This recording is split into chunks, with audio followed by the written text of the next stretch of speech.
Hey folks, and welcome back. Today we are clearing the third level in our Mega Run.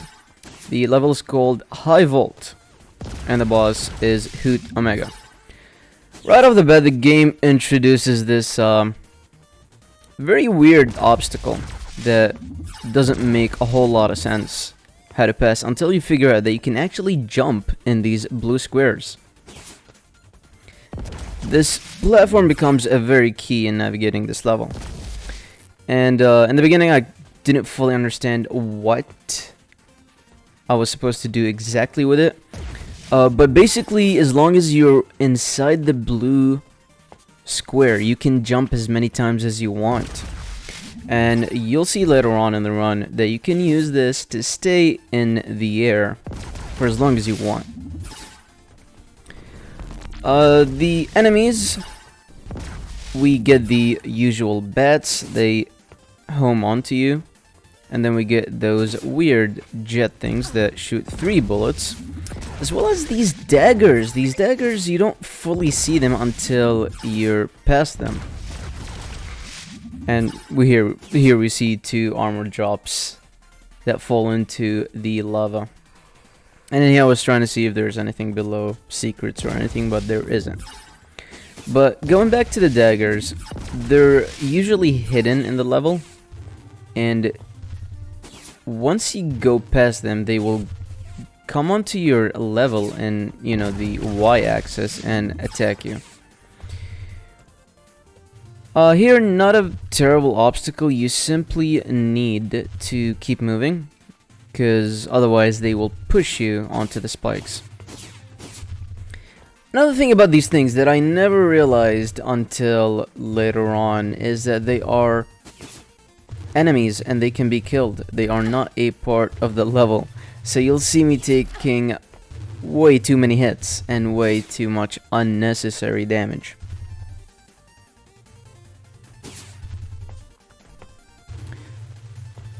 But beyond that, it's a simple platforming section,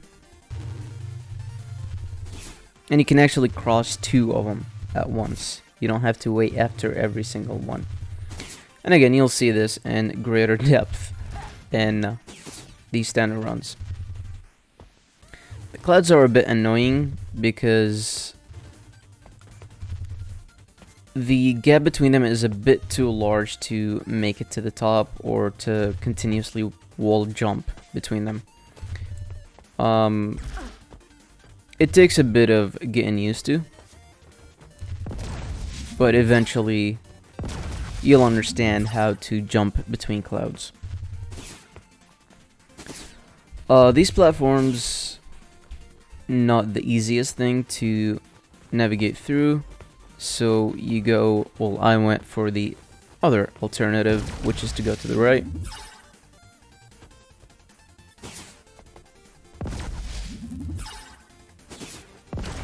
And I should mention this was my first attempt, so you will see me fail through this.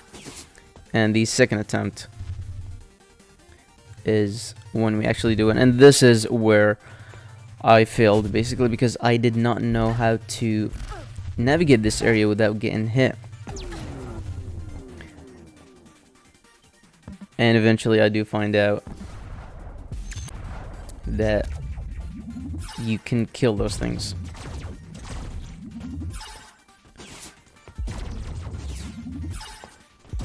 And here, simply going back through the level again. Definitely understand the enemies better, especially the daggers. They're not catching me off guard anymore. But as you can see, once you get past them, that's when they attack you. Obviously, you don't need to kill them every single time.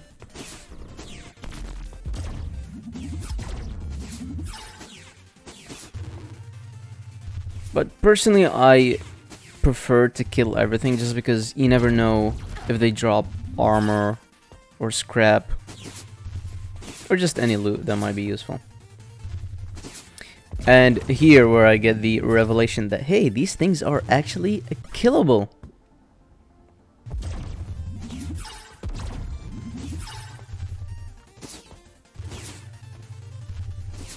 As you can see, you can cross 2.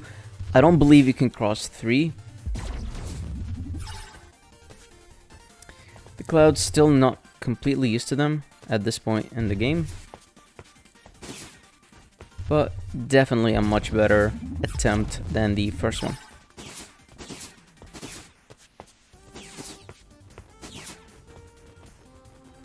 I keep walking past this platform.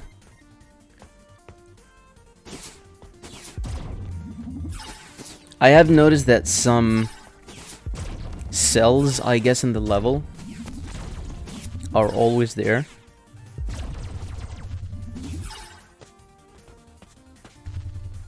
And this is the first mini-boss, believe it or not. The first mini-boss, the entire idea is that you want to get to the mini-boss and not fight the mini-boss itself. And as you can see, you need to use these blue boxes to make your way up.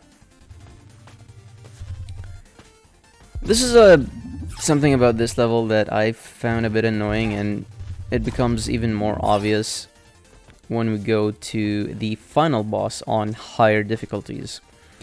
These electric meteors, I guess, and that's the mini-boss. But these electric meteors can be a bit too much. And as you can see, the mini-boss did not drop a power-up. I'm not sure why. That was my first time killing it.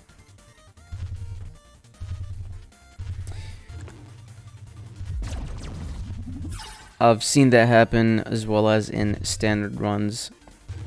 Hopefully the devs will fix it.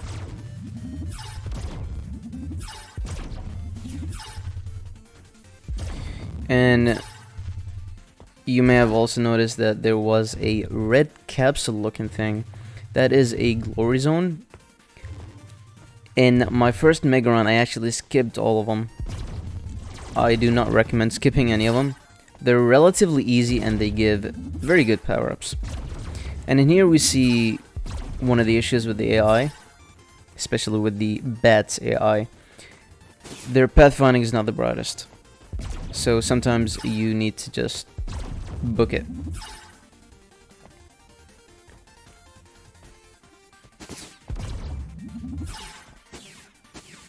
Oh, maybe that was not my first kill for the mini-boss.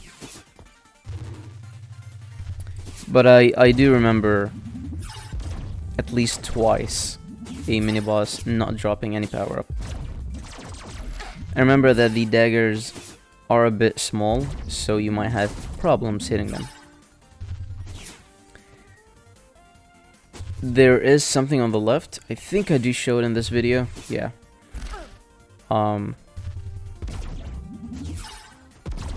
I believe I've already gotten this box, but I just want to show it for this video. Yep. I believe there were just some scraps in it.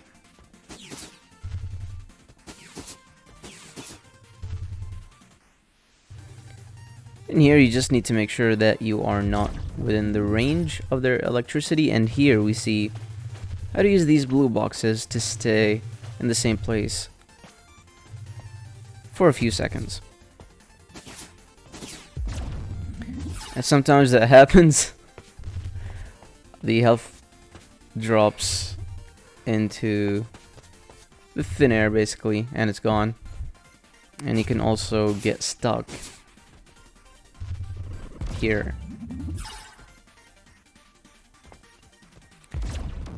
This section's got a lot of daggers, so you need to make sure that you pay attention as you navigate through it.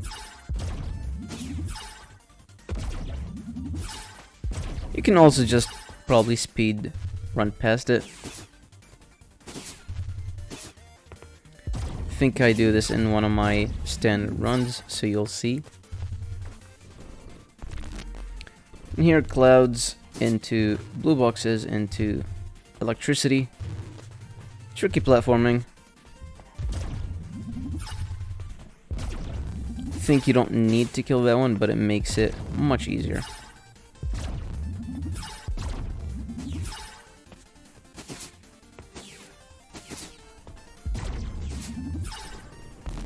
And this section is always before the boss. Oh, I got 2 HP, so obviously this will not be the successful attempt on the boss, but this is my first attempt on him. And you'll see the basic mechanic, or the idea of this boss. There's a lot of electricity. 3 columns will spawn at random intervals. The higher the difficulty, the smaller the interval is. And I believe whenever you're in the outside part of this game, there will be these meteors. And as you can see, once we drop the boss down to 80%, I believe, it flies away. It does this either 3 or 4 times. And this was my first attempt, so it ends in failure. Got further than I thought I would. This was my second attempt, and as you can see, I actually got very lucky and got to him with full HP. Not that I needed it. But the secret to this boss is really to just be patient.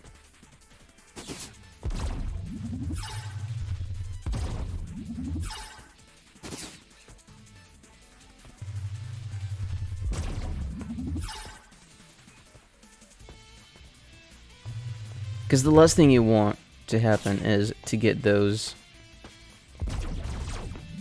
odd combinations with the electricity while you're in midair and the lightning meteors in bad spots.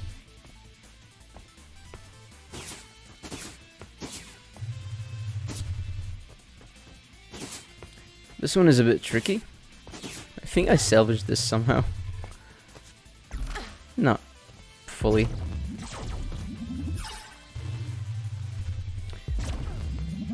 But I did notice that the higher the difficulty is, the trickier the places the boss will be at.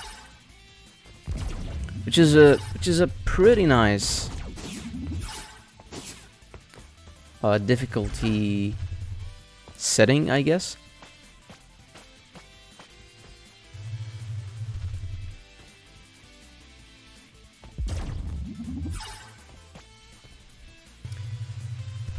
That should be the last time the boss runs away. As you can see, we're a bit strong in here because we were doing a lot of damage. And that is it for Hoot Omega. He drops Rending Whirl. A fairly useless skill. In my standard runs, you'll see that I do end up using some skills, but this is not one of them.